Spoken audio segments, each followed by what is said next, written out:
देखो आज हम लोग डिस्कस कर रहे हैं pH calculation of mixture of strong acid and strong base. PH calculation of mixture of strong acid and strong base. ठीक है, इसमें स्ट्रॉन्ग एसिड और स्ट्रॉन्ग बेस दोनों मिला हुआ रहेगा, तब हम लोग पीएच कैसे निकाल सकते हैं इसके बारे में देखना। ठीक है,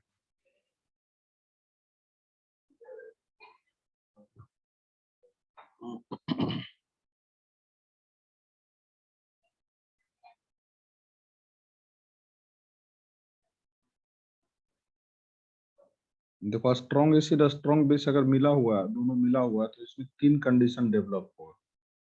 पहला कंडीशन होगा कि if summation of Mill equivalent of a strong acid is equal to summation of Mill equivalent of a strong base। दोनों अगर बराबर हो गया, summation of Mill equivalent of a strong acid is equal to summation of Mill equivalent of a strong base। ठीक है, तो इस condition में स्क्रीन नहीं दिख रहा है क्या? दिख रहा है सर, दिख रहा है। दिख तो रहा है, फिर से एक बार रिफ्रेश कर लो, इसका नहीं दिख नहीं रहा है। तो इस कंडीशन में नेचर ऑफ सॉल्यूशन न्यूट्रल हो जाएगा। Nature of solution is neutral, और जब न्यूट्रल होगा तो पीएच का वैल्यू यहाँ पर 7 हो जाएगा।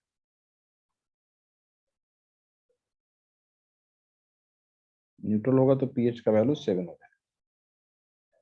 ठीक है, दूसरा कंडीशन अगर होगा इसमें, if summation of mill equivalent of strong acid greater than summation of mill equivalent of strong base, तो H प्लस बच जाएगा क्योंकि स्ट्रॉन्ग एसिड है, तो H प्लस का जो मोलरिटी आएगा ये बराबर हो जाएगा summation of mill equivalent of strong acid minus summation of mill equivalent of strong base by volume millilitre of resulting solution. Resulting solution, ठीक है, सब एक्सप्लेन करेंगे क्यों ऐसा फार्मूला आएगा। तीसरा कंडीशन होगा if summation of mill equivalent of strong base greater than summation of mill equivalent of strong acid, तब OH minus strong base by बचेगा। तो यहाँ पर summation of mill equivalent of strong base minus summation of mill equivalent of a strong acid by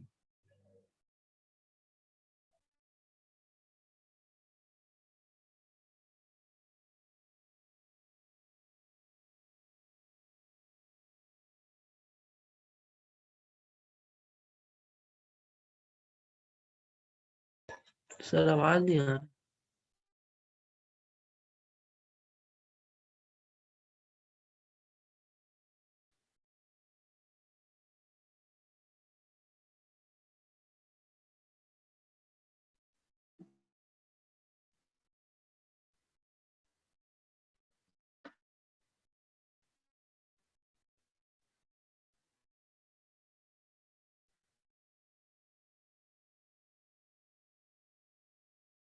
hello, अब आवाज आ रही है? Yes sir. ठीक है, तो देखो इतना कंडीशन होगा इसमें। ठीक है, देख लेना कि अगर स्ट्रॉन्ग एसिड स्ट्रॉन्ग बेस का पीएच का value strong acid strong base का मिली इक्विवेलेंट बराबर, मिली को निकालने को बता चुके हैं, नेचर ऑफ सॉल्यूशन न्यूट्रल हो जाएगा। यहाँ पर नेचर ऑफ सॉल्यूशन कैसा होगा, H प्लस बच रहा है तो नेचर ऑफ सॉल्यूशन बेसिक होगा, acidic. Nature of solution is acidic. और यहाँ पर जो होगा nature of solution is basic होगा। अच्छा, ऐसा दिमाग में नहीं रखना कि अगर H प्लस होता है तो नेचर ऑफ सॉल्यूशन। आरएस क्या है? क्या बोल रहे हो? तो जो लिखा है volume of RS, resulting solution. Correlating solution. Resulting solution. जैसे इसका 10 मीटर, इसका 10 मीटर, टोटल कितना हो जाएगा? 20 मीटर हो जाएगा। ठीक है।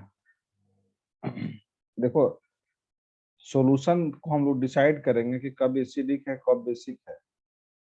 ठीक है, तो सॉल्यूशन में H प्लस और OH माइनस ऑलवेज प्रेजेंट होता है। तो H प्लस का मोलरिटी अगर OH माइनस के बराबर होता है, ठीक है, तो nature of solution neutral. Nature of solution is neutral.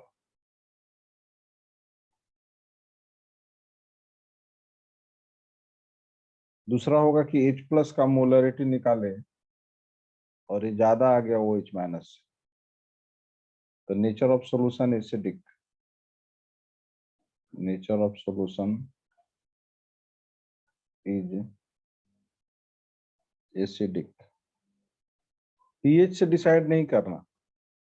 H plus का मोलरिटी से ज्यादा अगर OH माइनस का हो तो nature of solution is basic. ठीक है, ऐसा नहीं कि पीएच हम लोग डिसाइड करेंगे, पीएच से ऑलवेज करेक्ट नहीं होगा। के डब्ल्यू का वैल्यू अगर 10 टू दी पावर माइनस 14 है, पी के डब्ल्यू का वैल्यू 14 होगा, तो जो पीएच स्केल होगा ये 0 से लेकर 14 तक होगा और बीच में 7 होगा, ये न्यूट्रल होगा। लेकिन ऐसा तभी बोल सकते हैं जब टेम्परेचर 25 डिग्री सेंटीग्रेड दिया हुआ। और टेम्परेचर नहीं भी दिया रहेगा तो 25 मानते हैं, लेकिन बतलाए थे कि अगर टेम्परेचर को चेंज करते हो तो इक्विलिब्रियम कांस्टेंट चेंज हो जाता है। तो पार्टिकुलर टेम्परेचर पर अगर के डब्ल्यू का value 10 to the power minus 12 हो गया तो पीएच स्केल चेंज हो जाएगा, ये 0 से लेकर 12 तक हो जाएगा और 6 हो जाएगा, कैसा? न्यूट्रल हो जाएगा। ठीक है, पी के डब्ल्यू का वैल्यू यहाँ से कितना हो जाएगा? 12।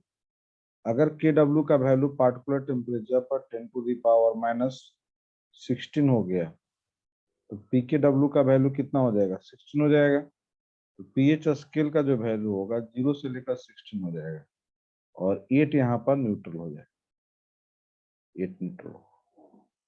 0 पीएच अगर किसी का भी दिया हुआ, कोई भी सॉल्यूशन का 0 अगर पीएच है, इसका मतलब क्या होगा? मोस्ट एसिडिक होगा, मोस्ट एसिडिक। और ये सब टर्मिनल वाला दिया हुआ, इधर वाला दिया हुआ, इसका मतलब क्या होगा? Most basic. समझ में आया? तो ये कन्फर्मेटरी नहीं है, ठीक है, कि पीएच का वैल्यू 7 है, न्यूट्रल है, लेकिन ये ऑलवेज करेक्ट होता है। ये ऑलवेज करेक्ट होता है, ऑलवेज करेक्ट होता है। देख लो, यहाँ तक किसी को दिक्कत है पूछ सकते हो। No sir. No sir. No sir.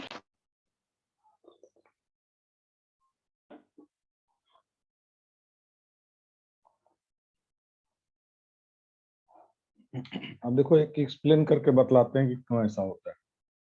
मान के चलो कि अगर कोई सॉल्यूशन दिया हुआ है, इसमें 100 मिलीलीटर ऑफ, ठीक है, 0.5 m H2SO4 दिया हुआ है, 100 मिलीलीटर ऑफ 0.5 m HCl दिया हुआ है, plus 200 millilitre of 10 to the power minus 2 m, ठीक है, यहाँ पर कैल्शियम हाइड्रोक्साइड। तुमको ये नेचर ऑफ सॉल्यूशन पता करना है कि नेचर ऑफ सॉल्यूशन होगा कैसे, एसिडिक होगा, बेसिक होगा, न्यूट्रल होगा, ये पता करना। तो देखो, strong acid H2SO4 strong acid है, HCl भी स्ट्रॉन्ग एसिड है, कैल्शियम हाइड्रोक्साइड कैसा? स्ट्रॉन्ग बेस है। स्ट्रॉन्ग। तो हम सबका मिली इक्विवेलेंट निकाल लेंगे। तो summation of milli equivalent of H2SO4 normality multiply volumeter, ये फॉर्मूला बतला चुके हैं सब लोग को कई एक बार। ये कितना हो जाएगा, 100 हो जाएगा। मिली इक्विवेलेंट ऑफ HCl निकाल लो, मिली इक्विवेलेंट ऑफ HCl ये कितना हो जाएगा, milli equivalent of HCl is equal to 100 multiply 0.5 multiply 1, तो ये 50 हो जाएगा। ठीक है, milli equivalent of calcium hydroxide कितना होगा, तो कैल्शियम हाइड्रोक्साइड का मिली इक्विवेलेंट निकाल लो, तो 200 10 to the power minus 2 m दिया हुआ है, n होगा तब 2, तो ये हो जाएगा 400, यहाँ से कैलकुलेट कर लो, यहाँ से कैंसिल आउट हो जाएगा और कितना आ जाएगा वैल्यू, 4 आ जाएगा इतना। Yes sir. अब देखो इसमें से ये दोनों तो एक ही कैटेगरी का है ना, और ये अलग कैटेगरी का है, तो summation of milli equivalent of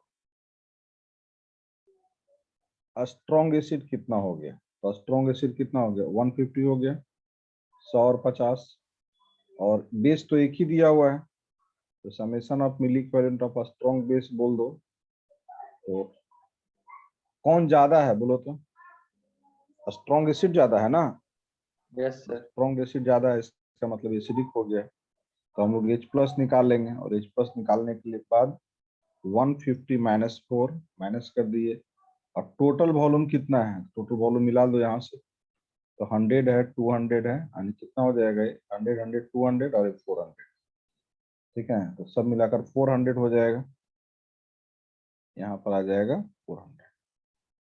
अब यहाँ से H+ मिल गया, H+ से OH माइनस निकाल सकते हो, H+ और OH माइनस मिलाकर 10 टू द पावर माइनस 14 होता है, ठीक है, फिर यहाँ से pH निकाल सकते हो, यहाँ से pH निकाल सकते हो, ठीक है, इतना समझ में आया, कोई दिक्कत नहीं? ठीक, देखो एक्चुअली जब भी स्ट्रॉन्ग एसिड और स्ट्रॉन्ग बेस के बीच रिएक्शन होता है, जैसे स्ट्रॉन्ग एसिड 1 है, स्ट्रॉन्ग एसिड 2 है, स्ट्रॉन्ग एसिड 3 है, etc, स्ट्रॉन्ग बेस 1 है, स्ट्रॉन्ग बेस 2 है, स्ट्रॉन्ग बेस 3 है, और भी हो सकता है, ये सब एक ग्रुप का है, ये सब एक ग्रुप का है।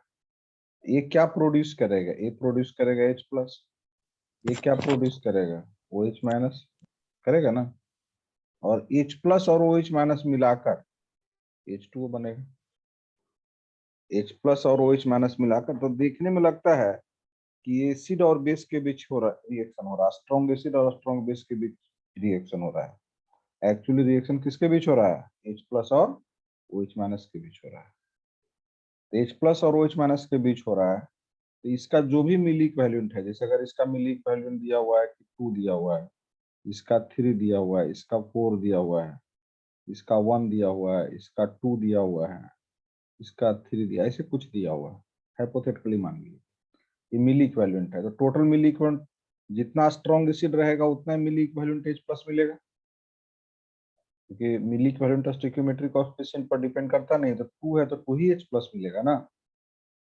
और इसके स्ट्रॉन्ग एसिड के द्वारा एनायन भी मिलेगा, लेकिन एनायन का नेचर न्यूट्रल होता है, स्ट्रॉन्ग बेस से OH माइनस मिलेगा और केटायन मिलेगा, केटायन का नेचर न्यूट्रल होता है, तो हम लोगों को केवल H+ देखना है, तो कितना हो जाएगा, 3 और 4 7 7 2 9 9 मिली इक्विवेलेंट इसका हो गया, मिली इक्विवेलेंट 9, इसका निकाल कर देख लो, 3 2 5 6 0 है, ठीक है, मिली इक्विवेलेंट बिफोर रिएक्शन, किसका मिली इक्विवेलेंट कम है, सो बतलाओ, इसका कम है कि नहीं, जो जिसका मिली इक्विवेलेंट कम होगा उसको लिमिटिंग रिएक्टेंट बोलते हैं, यस सर। लिमिटिंग रिएक्टेंट, और जिसका ज्यादा रहता है उसको बोलते हैं एक्सेस रिएक्टेंट, ER बोलते हैं।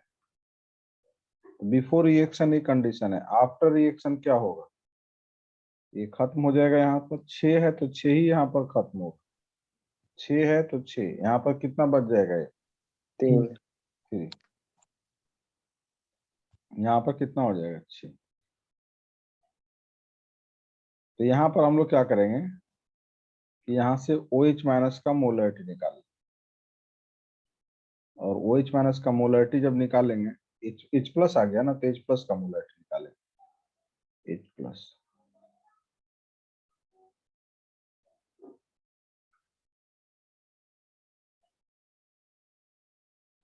तो यहाँ पर कितना हो जाएगा 3।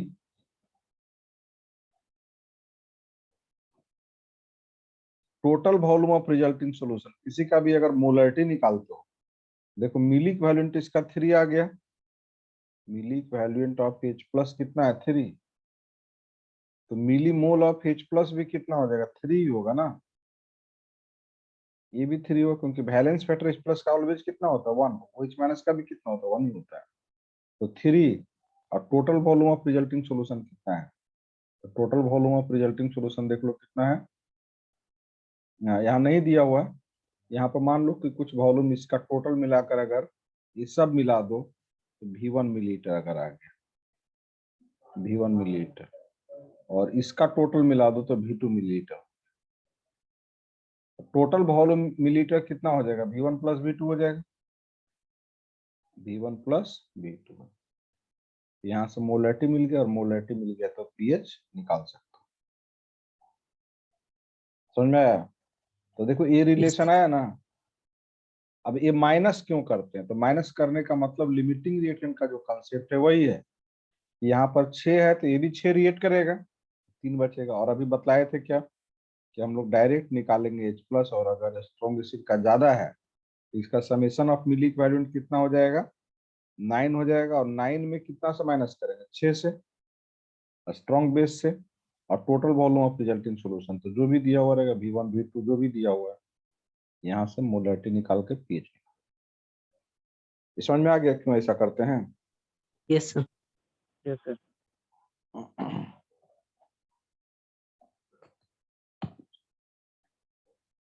क्योंकि अगर ऐसा प्रॉब्लम रहेगा और इसको रिएक्शन कराओगे तो इसका इसके साथ, इसका इसके साथ, फिर प्रॉब्लम बनाना पॉसिबल नहीं है। ठीक है, तो वहां पर कुछ फार्मूला आता है N2V2 माइनस N1V1, ठीक है, बाई V1 प्लस V2, ये सबसे प्रॉब्लम नहीं बनेगा। यहाँ से हम लोग डिटेल प्रॉब्लम बना सकते। देख लो कहीं किसी को दिक्कत है पूछ लो पहले, फिर आगे डिस्कस कर रहे हैं।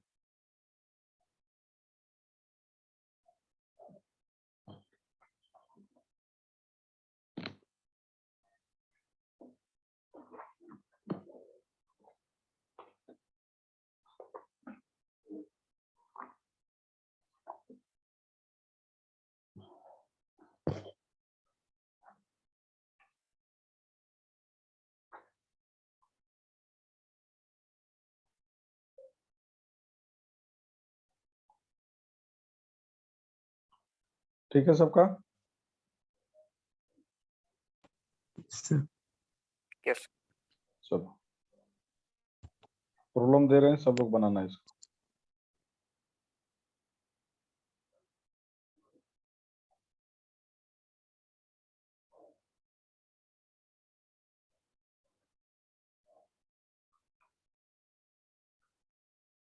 Calculate the molarity of Cl minus Na plus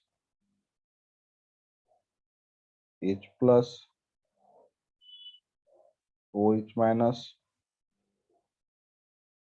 and pH of a resulting solution. A resulting solution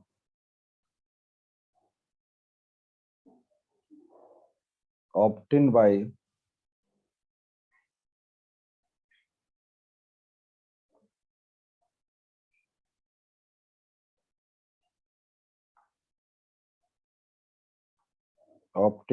mixing 50 milliliter of 0.6 N HCl and 50 milliliter of 0.3 N NaOH। ठीक है, चलो इसको बना कर देखो। पहले इसमें बनाना किसको, H प्लस और निकालना, OH माइनस निकालना, पीएच निकालना। ठीक है, पहले इसको बनाकर देख लो।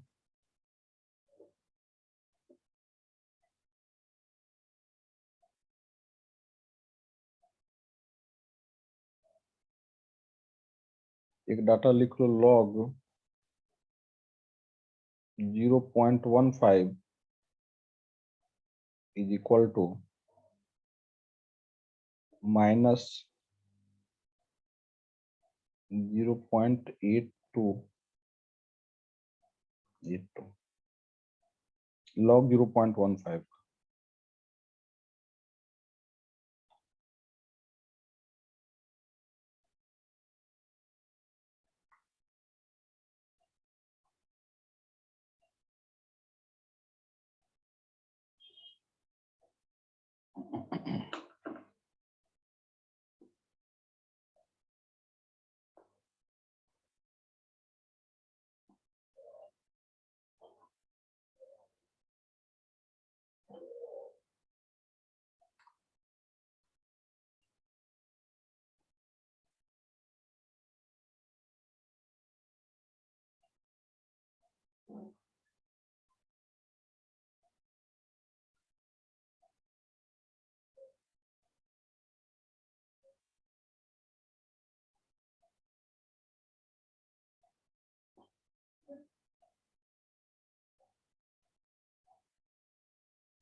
थ्री पॉइंट एट टू, ये क्या है?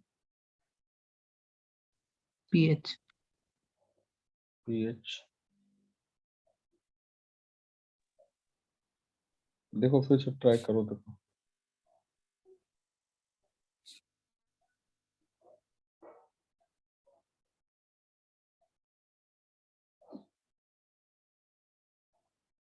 Sir, 4.82. 4.82. 4.82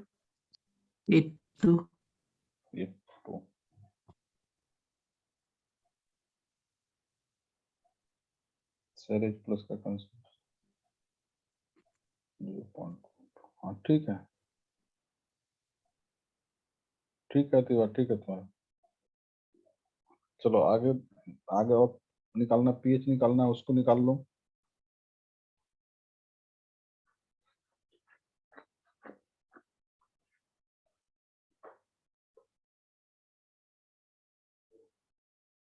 चलो पवन सिंह बनाओ तुम, आर्यन जल्दी से बना कर दिखाओ। H प्लस OH माइनस कम से कम ये निकालो, H प्लस और OH माइनस का मोलरिटी। आर्यन राज, सही आंसर है, बिल्कुल सही।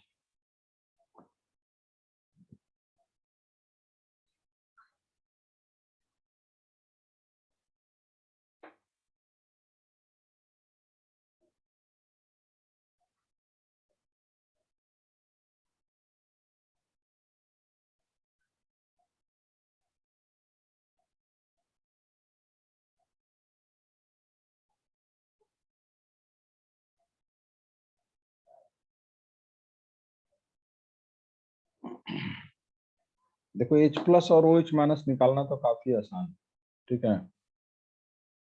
कौन पीएच ऑफ सॉल्यूशन 2.8 कैसे होगा?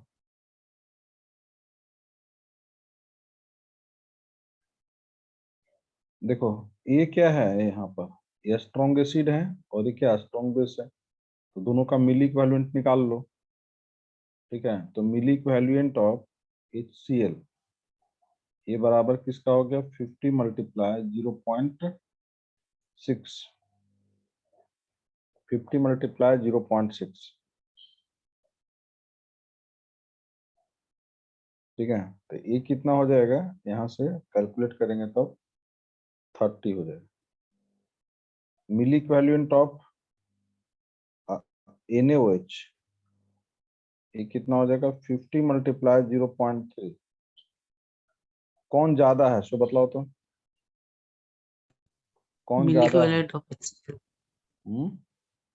HCl का हाँ बोलो, HCl वाला ज्यादा है ना? HCl का जाना है. HCl ज्यादा है तो H प्लस का मोलरिटी निकालेंगे, तो 30 और इसमें से क्या होगा 15। टोटल वॉल्यूम कितना है? 100 100 है, तो 15/100 हो गया 0. ये हो गया। H प्लस मिल गया तो OH माइनस निकाल सकते हो कि नहीं? कितना हो जाएगा? 10⁻⁻14/0.15 ये निकाल सकते हो। और बतला चुके हैं कि pH का वैल्यू, तो pH इक्वल टू क्या होता है? Negative logarithm of H plus और 0.15, और 0.15 का लॉग का वैल्यू बतला दिए, -0.82 होता है। ठीक है, और माइनस यहाँ पर ऑलरेडी प्रेजेंट, और ये -0.82 माइनस माइनस प्लस 0.82, ये pH का वैल्यू हो गया। pOH का वैल्यू निकालना है, निकाल सकते हो। कैसे pOH का वैल्यू निकालेंगे? 14 माइनस 0.82, यहाँ से pH आ गया, तो हम लोग फिर क्या निकाल सकते हैं? pOH का वैल्यू निकाल सकते हैं। चलो देख लो इसको, में किसी को दिक्कत है पूछ सकते हो। सर कोई दिक्कत नहीं। कौन समझ में आ गया? हाँ तो बनाना भी है ना, बनना चाहिए था। अब देखो यहाँ पर, अब Na प्लस और Cl माइनस, एक चीज बतलाओ कि इस रिएक्शन में स्ट्रॉन्ग बेस के बीच जब रिएक्शन होता है तो कौन रिएक्ट करता है, कौन रिएक्ट नहीं करता है? जैसे मान के चलो अभी यहाँ पर HCl दिया हुआ है और NaOH दिया हुआ है, तो NaCl और H2O, देखने में लग रहा है कि इसके बीच रिएक्शन हो रहा है, लेकिन एक्चुअली इसके बीच रिएक्शन हो नहीं रहा है। ठीक है, नेट रिएक्शन लिखना पड़ेगा। नेट रिएक्शन जब लिखते हैं तो स्ट्रॉन्ग एसिड को डिसोसिएटेड फॉर्म लिखते हैं, स्ट्रॉन्ग बेस को भी डिसोसिएटेड फॉर्म लिखते हैं।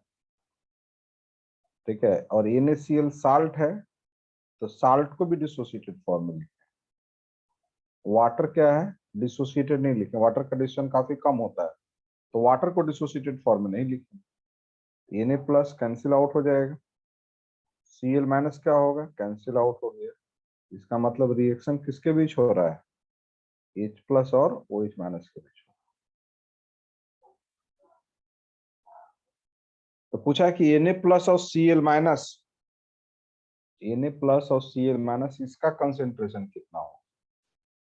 ठीक है, तो Na प्लस और Cl माइनस रिएक्ट ही नहीं कर रहा है। ठीक है, तो इसके मोल पर चेंज नहीं आएगा, इसका मिली मोल पर चेंज नहीं आएगा। तो कहोगे कि यहाँ पर Cl माइनस दिया हुआ है 0.6 दिया हुआ है, तो क्या आंसर 0.6 कर देंगे? नहीं, गलत हो जाएगा। ठीक है, क्योंकि किसी का भी मोलरिटी और नॉर्मलिटी जो होता है, किसी का भी नॉर्मलिटी अगर निकाल रहे हो तो डिपेंड केवल मिली इक्विवेलेंट पर डिपेंड नहीं करता है, ये डिपेंड करता है milli equivalent absolute by volume in milliliter, volumeter पर डिपेंड करता है। मोलरिटी ये डिपेंड करता है number of millimole by volumeter. तो अगर रिएक्शन होगा तो मिली इक्विवेलेंट और मिलीमोल में चेंज होगा। ठीक है, तब ये चेंज कर जाएगा। ठीक है, लेकिन वॉल्यूम में भी अगर चेंज हो रहा है तब भी नॉर्मल मोलरिटी चेंज है। तो देखो यहाँ पर हम लोग कैसे निकालेंगे, यहाँ पर हम लोग निकाल लेंगे कि मिली इक्विवेलेंट ऑफ HCl कितना आ रहा है। मिली इक्विवेलेंट ऑफ HCl तो ये आ रहा है 30 आ रहा है। इसका मतलब मिली इक्विवेलेंट ऑफ H प्लस कितना आएगा? तो 30 आएगा। और मिली इक्विवेलेंट ऑफ Cl माइनस कितना होगा? तो ये भी 30 होगा। ये भी तो 30 रहेगा, ये नहीं बोलना कि 30 मिलाकर 60 हो जाएगा, नहीं, ये अलग पार्ट है, ये अलग पार्ट है ना। अब हम लोग को नॉर्मलिटी निकालना है कि Cl माइनस का कितना होगा।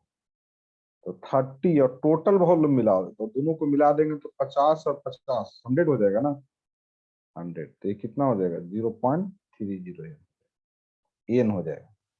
और इसका वैलेंस फैक्टर 1 होता है Cl माइनस का, तो 0.30 एन एम नॉर्मल मोलरिटी। तो यहाँ पर मिली मोल में चेंज नहीं आया, मिली इक्विवेलेंट में चेंज नहीं आया, लेकिन वॉल्यूम में चेंज आ गया। और वॉल्यूम में चेंज आ गया तो मोलरिटी में भी चेंज आ गया। क्लियर हुआ इतना? अब यहाँ पर हम लोग को अगर Na+ का कंसेंट्रेशन निकालना है तो मिली इक्विवेलेंट ऑफ NaOH कितना आ रहा है? देखो, तो मिली इक्विवेलेंट ऑफ NaOH आ रहा है 15 तो मिली इक्विवेलेंट ऑफ Na+ कितना आएगा? Na+ 15, milli equivalent of OH- कितना आएगा? ये भी 15 आएगा। तो Na+ का नॉर्मलिटी निकालना है कि Na+ का नॉर्मलिटी कितना होगा। तो इसका 15 है, टोटल वॉल्यूम कितना हो गया? 100 हो गया, तो 0.15 एम भी बोल सकते हो, चाहे इसको एन भी बोल सकते हो, बैलेंस फैक्टर 1 है, दोनों बोल सकते हो। आप कहोगे क्या H+ और OH- भी सेम रहेगा? तो नहीं, H+ और OH- सेम नहीं रहेगा। H+ और OH- तो रिएक्ट कर रहा है ना, रिएक्ट करके H2 बना रहा है। तो H+ का कितना था? 30 था, और इसका कितना था? 15 था। तो बिफोर रिएक्शन, आफ्टर रिएक्शन क्या होगा? ये तो घट जाएगा, खत्म हो जाएगा। ये 15 आ गया और ये 30, 15 तो H+ बच गया। H+ का मोलैरिटी निकालना है, तो इसका मिली इक्विवेलेंट कितना है? 10 है, 15 है, बैलेंस फैक्टर 1, इसका मतलब मिली मोल 15 हो जाएगा, और total volume of resulting solution कितना है? 100 है, तो 0.15 एम। समझ में आया इतना? कहने का मतलब यह होगा कि किसी का भी जो मोलैरिटी का वैल्यू होता है, चाहे नॉर्मलिटी का वैल्यू होता है, इसमें दो चीज आता है। ठीक है, एक सोलूट का, जैसे अगर किसी का भी मोलैरिटी निकाल रहे हो तो number of millimole by volume है, तो रिएक्शन अगर होगा तो मिलीमोल में चेंज आएगा, चाहे बाहर में ऐसे ऐड करेंगे तब भी चेंज होगा। लेकिन अगर बाकी ये सब नहीं हो रहा है, लेकिन वॉल्यूम में भी चेंज हो रहा है, तब भी मोलैरिटी क्या हो जाएगा? चेंज। समझ में आया? सिमिलरली नॉर्मलिटी अगर किसी का निकालते हो तो number of milli equivalent by volume in millilitre. समझ में आया इतना? देखो जो बतलाया समझ में आया? Yes sir. Yes sir. बहुत तरीका से इसको बना सकते हो, इसको पूरा रिएक्ट करके ही बना सकते हो। देखो रिएक्ट करके कैसे बनाएंगे? HCl लेंगे, NaOH लेंगे, NaCl बना देंगे, H2O बना देंगे। यहाँ से बिफोर रिएक्शन HCl का देख लेंगे कितना आएगा। HCl का कितना आएगा? 30 आ जाएगा, 30। NaOH का कितना आ जाएगा? 15 आ जाएगा, ये 0 है। आफ्टर रिएक्शन, रिएक्शन के बाद तो ये खत्म हो गया, ये 15 बच गया, 15 आ गया। लेकिन एक्चुअली देखो इसमें लग क्या रहा है तुमको कि HCl और NaOH रिएक्ट कर रहा है, एक्चुअली रिएक्ट कर नहीं रहा है।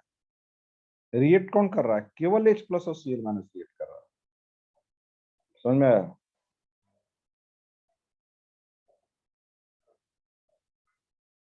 तो अब यहाँ से हम लोग को निकालना होगा कि बतलाओ कि कितना होगा H+ का मोलैरिटी कितना होगा। देखो कैसे निकालेंगे।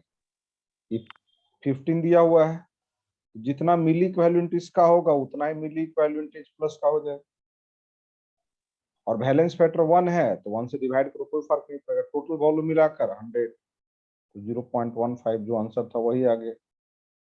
ठीक है, OH- निकालोगे तो OH- तो यहाँ से बचा नहीं, लेकिन वाटर प्रेजेंट है यहाँ पर, और वाटर सोल्वेंट में जब भी होगा तो H+ और OH- का जो रिलेशन है दोनों मिलाकर 10⁻⁻14 होगा, तो 10⁻⁻14 बाई 0.15। ठीक है, इसका मतलब OH- यहाँ पर कुछ बचा हुआ रह जाता है, बहुत स्मॉल अमाउंट में, देखते हो बहुत स्मॉल अमाउंट है बचा रहेगा। अब हमको Na+ अगर निकालना है, Cl- निकालना है, तो Cl- कहाँ से आया था? तो Cl- दो जगह से आएगा। देखो कहाँ से, यहाँ से 15 आएगा, 15 तो रिएक्शन का बचा हुआ है ना, और यहाँ से भी कितना आएगा? 15 आएगा। HCl से 15 मिलेगा और NaCl से 15 मिलेगा, दोनों मिलाकर कितना हो जाएगा?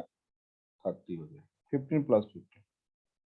और total volume of resulting solution कितना हो गया? 100, तो 0.30। ठीक है, उसके बाद Cl माइनस मिल गया, Na प्लस का कंसेंट्रेशन निकालना है, Na प्लस का निकालना है। तो यहाँ पर देखो ये तो खत्म हो चुका है, यहाँ से मिलेगा, यहाँ से कितना मिलेगा 15 by total volume of resulting solution, total volume of resulting solution 100। तो ये कितना हो जाएगा 0.15 m। देखो सबका मिल गया, इसमें H प्लस का भी मिल गया, OH माइनस का भी मिल गया, Cl माइनस का मिल गया, Na प्लस का मिल गया। ठीक है, अब यहाँ से आपको इस प्रकार का ही प्रॉब्लम हम लोग बना सकते हैं, बना सकते हो। एक एसिड और एक बेस है तब तो बना लिए, लेकिन अगर यहाँ से 4 एसिड और 4 बेस होता है, ठीक है, तब तो बड़ा दिक्कत आ जाता है। ठीक है, तो उसी के लिए रिलेशन बतलाया है कि अगर एक से ज्यादा स्ट्रॉन्ग एसिड हो और एक से ज्यादा स्ट्रॉन्ग बेस हो, ठीक है, तो रिएक्ट नहीं कराएंगे। क्या करेंगे हम लोग कि अगर एक से ज्यादा अगर एसिड और बेस दिया हुआ रहेगा तो summation of mid equivalent of a strong acid is equal to summation of mid equivalent of a strong base. अगर ऐसा है तो पीएच का वैल्यू 7 होगा। स्ट्रॉन्ग एसिड ज्यादा है, इसका मतलब H प्लस ज्यादा हो जाएगा, तो एसिड में base due to limiting reactant ऐसा आ जाएगा और total volume of resulting solution से डिवाइड कर देंगे। स्ट्रॉन्ग बेस दिया हुआ रहेगा तो summation of mid equivalent of a strong base minus summation of mid equivalent of a strong acid by volumeter of resulting solution. चलो इसमें से कोई किसी को दिक्कत है पूछ सकते हो।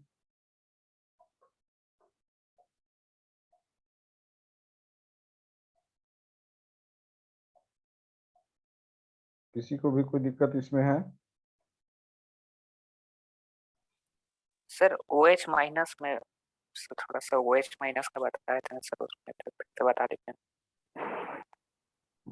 क्या बोल रहे हो सर ये OH माइनस में 10 टू द पावर -14 और 0.15 मोल बच रहा था सर। OH माइनस सर में यस सर। क्लास रेगुलर कर रहे हो तुम? सर तबीयत बीच में खराब था तो सर छूट गया था। तो देखो तबीयत खराब तो होगा वो ठीक हो जाएगा, ये खराब होगा तो ठीक नहीं होगा। सर समझ रहे हो बहुत ना? ज्यादा खराब था सर, ये नहीं कर रहे थे। देखो अभी इतना समझ में रखना कि सॉल्यूशन में H प्लस और OH माइनस अगर एसिडिक है इसका मतलब केवल H प्लस नहीं होगा, एसिड है तो H प्लस भी होगा और OH माइनस भी होगा।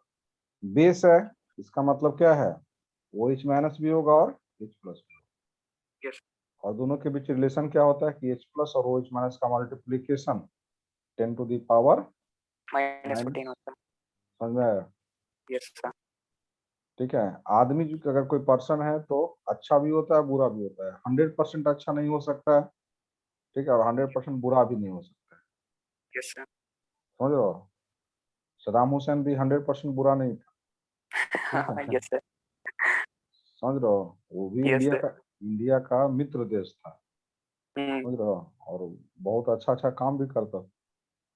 ठीक है, बहुत सारा को हिटलर को देखो, ठीक है, तो बहुत लोग यस सर। बोलेगा बुरा है, बहुत लोग अच्छा है, तो 100% अच्छा 100% बुरा नहीं, ठीक है, सर तो बैलेंस होता है उसमें। रावण भी था तो रावण भी था, तो अच्छा और बुरा जो भी मान के चलो, दोनों थे।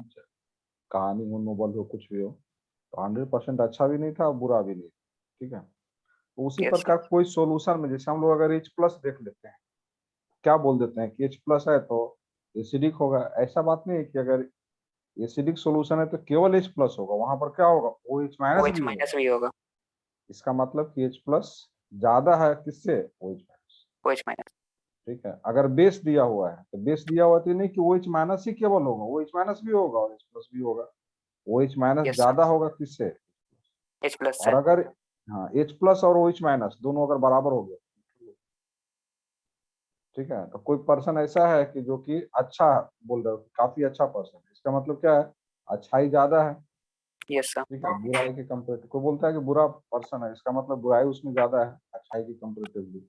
कोई बोलते यस हो न्यूट्रल है, ठीक है, इसका मतलब क्या है कि अच्छाई दोनों बुराई उसमें दोनों इक्वल इक्वल है। है। समझा? आगे समझ यस में? सर। Yes sir. बस वही चीज है।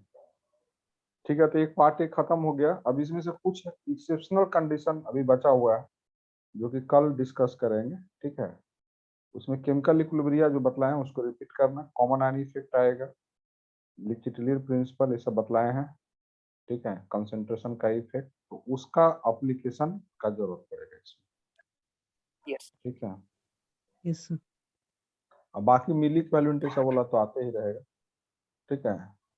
यस इसमें देखो ये चैप्टर पढ़ने के बाद एक चैप्टर ही सही नहीं होता है, क्या ही नहीं सही होता है। इसमें स्टोइकियोमेट्री तुम्हारा सही होगा, केमिकल इक्विवेलेंस ठीक हो जाएगा, ठीक है। मूल कॉन्सेप्ट का कभी कोई इशू रहेगा नहीं, लाइफ टाइम में कोई इशू नहीं रहेगा, ठीक है। रिडॉक्स टाइट्रेशन का प्रॉब्लम बनने लगेगा, समझा। तो कहने का नाम का है कि एक चैप्टर है, ठीक है। ये बहुत सारा चैप्टर मिला हुआ है इसमें, ठीक है। इसीलिए डायरेक्ट आयनिक इक्विलिब्रियम पढ़ते हो तो सही नहीं होता है, ठीक है। तो कल देखो बतलाए थे तुम लोग को, अगर जो क्लास ज्वाइन किया हो, ग्रिग्नार्ड एजेंट के बारे में बतलाए थे। Yes sir.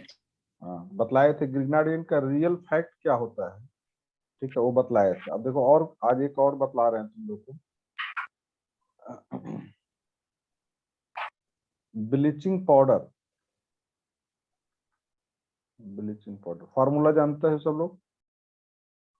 यस, क्या फार्मूला होता है बोलो? CaOCl सी ए CaOCl2। यही है। ये लिखने का सबसे खराब तरीका है, बुक में यही लिखा रहता है, ठीक है। आप कहोगे सही तरीका क्या है? सही तरीका है कि Ca+2 होता है, एक Cl- होता है और एक OCl- होता है। हालांकि निगेटिव चार्ज यहाँ पर होता है, समझा। तो ब्लीचिंग पाउडर में कौन कौन स्पीसीज हो गया? Ca+2 हो गया, ठीक है, Cl- हो गया, OCl- हो गया, 3 पार्ट हो गया। अब देखो 2 से तो झमेला हट गया ना, 2 का टेंशन हट गया। अरे ब्लीचिंग पाउडर में Ca+2 और Cl- से का सोचने का कोई मतलब नहीं है ना। नो नो, सर, क्यों नहीं मतलब है बोलो? स्ट्रॉन्ग एसिड का एनायन और स्ट्रॉन्ग बेस का बेस का कैटायन। इसका मतलब ये तो न्यूट्रल हो गया। यस तो अब हमारे पास क्या बच गया? Cl- लिख देते हैं यहाँ पर, लेकिन होता है यहाँ पर, ठीक है। तो इसके लिए लिखा जाना चाहिए। इसका नाम कोई बतलाओ? OCl-, OCl- इसका नाम क्या है? Hypochlorite. Hypochlorite ion. बतलाया Yes. हूँ कभी? Hypochlorite ion. हाइपोक्लोराइड नहीं बोलना, क्लोराइट आयन, Chlorite. क्लोराइट, ठीक है।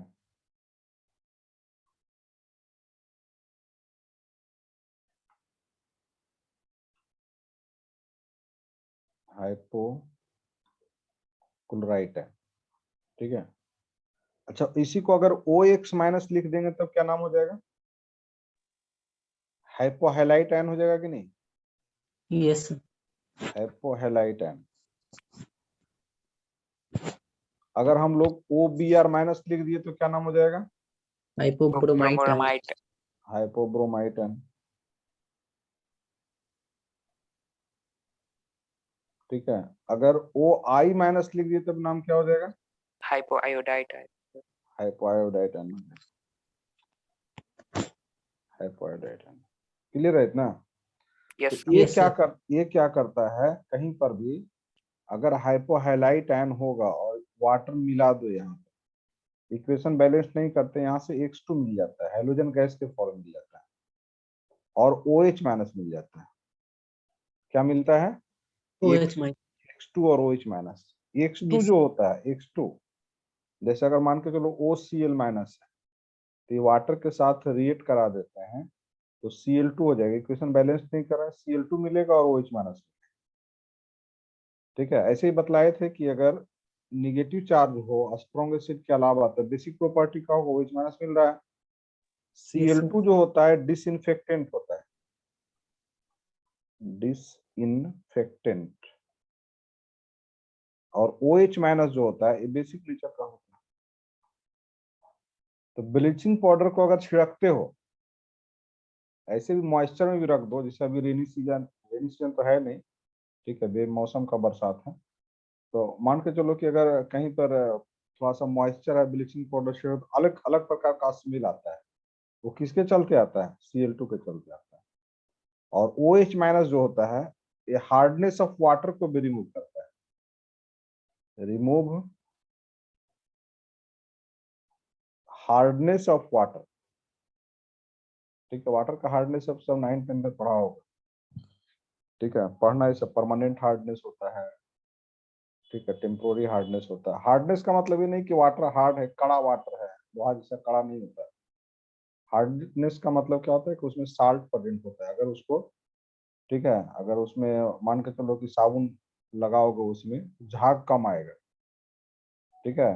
अगर उसमें बाथ ले रहे हो तो झाग कम आएगा जो केस में लगाओगे, ठीक है। लेकिन अगर सॉफ्ट वाटर रहेगा, ठीक है, जैसे कैल्शियम क्लोराइड प्रेजेंट नहीं है, बाइकार्बोनेट प्रेजेंट नहीं है, तो फिर क्या है कि वो हार्डनेस बहुत कम रहेगा, सॉफ्ट वाटर उसको। तो OH minus hardness of water को रिमूव करता है, एक सर्टेन रिएक्शन के द्वारा हार्डनेस ऑफ वाटर को रिमूव करता है, ठीक है।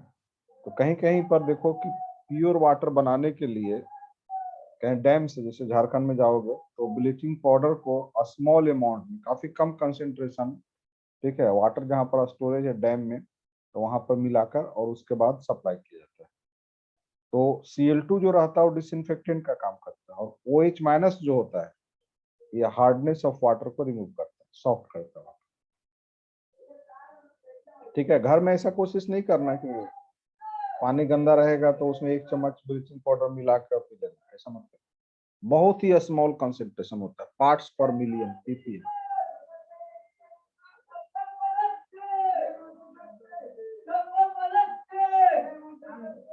ठीक है।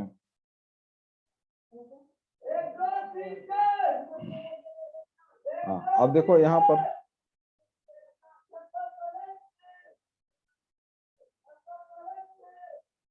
हाँ, ये OH माइनस, देखो अभी जो कोविड के टाइम में ये मार्केट में खूब बिका है, NaOCl, Yes, sir.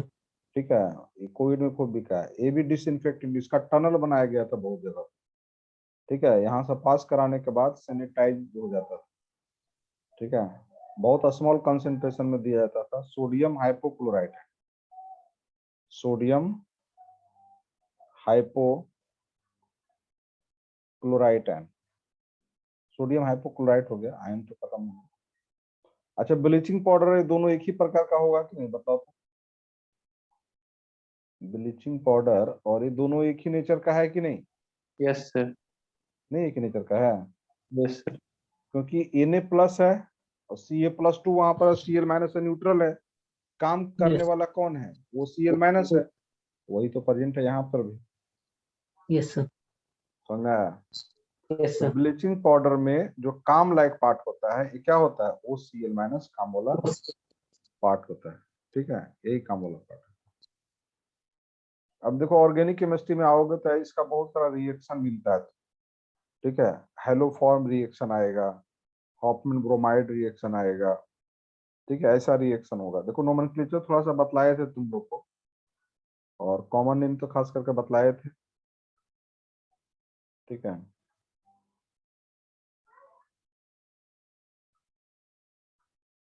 चलो बतलाओ तो, नेम दोनों का बतलाओ।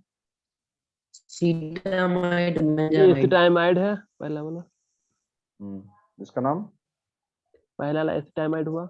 एसिटामाइड, ट्राइथेनामाइड बोलते हैं, कॉमन नेम एसिटामाइड बोलते हैं, और इसको बेंजामाइड बोलते हैं इसको, Yes, sir. Yes, sir. ठीक है। अब देखो यहाँ पर इस पर नोट्स भी लिखने के लिए आता है 12th में, और कॉम्पिटिटिव एग्जाम में काफी पॉपुलर रिएक्शन है एमाइड, और यहाँ पर दिया हुआ रहेगा NaOH, AKOH Yes, sir. और Br2 दिया हुआ रहेगा। Br2, दूसरा कुछ नहीं रहेगा, ओनली Br2 तभी रिएक्शन होता है, ठीक है। अब यहाँ पर होता क्या है कि बीच में मैकेनिज्म है, लेकिन अभी देखो केवल मैकेनिज्म बतला नहीं रहे। यहाँ पर प्रोडक्ट जो बनेगा, ये जो CO वाला पार्ट है, इसको सुरख जाना है, इसको अंदर कर दो, वही आंसर हो Yes, जाएगा। sir. तो मिथाइलेमिन का Methylamine. फॉर्म, यहाँ पर सेम कंडीशन है, डू मतलब होता है सेम कंडीशन, तो क्या बन जाएगा? Yes, sir. एनिलीन बन जाएगा। अभी Yes, नाम sir. नहीं बतला रहे हैं, इसको हॉफमैन ब्रोमाइड रिएक्शन बोलते हैं। लेकिन देखो अगर ये Yes. नहीं दिया हुआ है और तुमको यहाँ पर ये दिया हुआ प्रॉब्लम में NaOBr दिया हुआ है, तो आंसर सेम होगा कि नहीं? Yes, sir. क्योंकि Na प्लस तो कुछ करेगा नहीं, करेगा यही वाला पार्ट ना, और इतना Yes, sir. पार्ट वाटर के साथ रिएक्ट करके क्या बना लेगा इसमें? NaOH बना लेगा और बैलेंस करोगे Br2 आ जाएगा। सेम कंडीशन हो गया कि नहीं? नहीं हो गया? Yes, sir. अच्छा, ए भी नहीं दिया हुआ है हो तुमको। गया. हाँ, तो ए बन गया सेम कंडीशन। प्रॉब्लम में तुमको ऐसा दिया हुआ है कि CH3 CH2 CONH2 ए दिया हुआ है, और यहाँ पर OBr माइनस दिया हुआ है।